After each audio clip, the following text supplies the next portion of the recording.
சோழனை ஒழித்து இரட்டைப்பாடி கொடியை பறக்க விட வெறி கொண்டுள்ளேன். ஆனா நீரோ அங்கு பிறந்து இங்கு வந்து சேவகம் செய்து கொண்டுள்ளேன். பாட்டி எச்சரிக்கை செய்து போகலாம் என்றே வந்தேன். பெண்ணே நில், நானும் மனமாறி நாளாகி விட்டது. என்னுடன் இருந்து எனக்கு உதவுகிறாயா? என்ன, தாங்களும் சோழ சக்கரவர்த்தியை பழிவாங்க எண்ணீர்களா?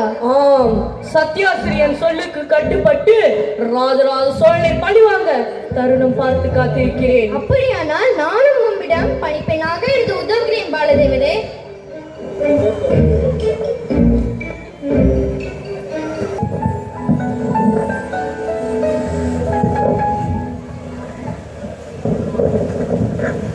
காட்சி 2.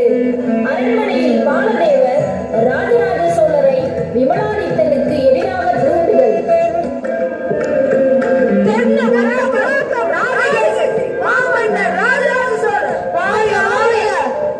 ராஜராஜ சோழா, கலைகளை பாதுகாக்கவும் மக்கள் மன நிம்மதி அடையவும் வேதங்கள் வளரவும் வரலாற்றை நூற்றாண்டு பல கடந்து வாழ செய்ய நமக்கு ஒரு இடம் வேண்டும். கோவில்கள் தானே அவற்றிற்கு சிறந்த இடம் அக்கையாரே.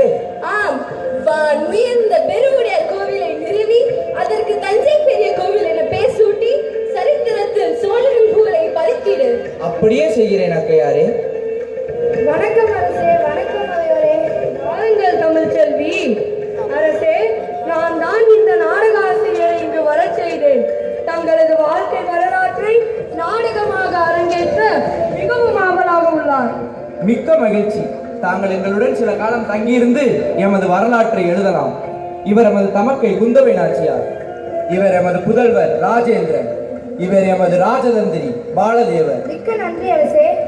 மன்னா, குழந்தை போல் தாங்கள் மனது யாரையும் எளிதை நம்பி விடுகிறதே. என்ன சொல்கிறீர் ராஜதந்திரியாரே? இல்லை இல்லை, நாடக ஆசிரியர் வந்தால் நம்புகிறீர்கள்.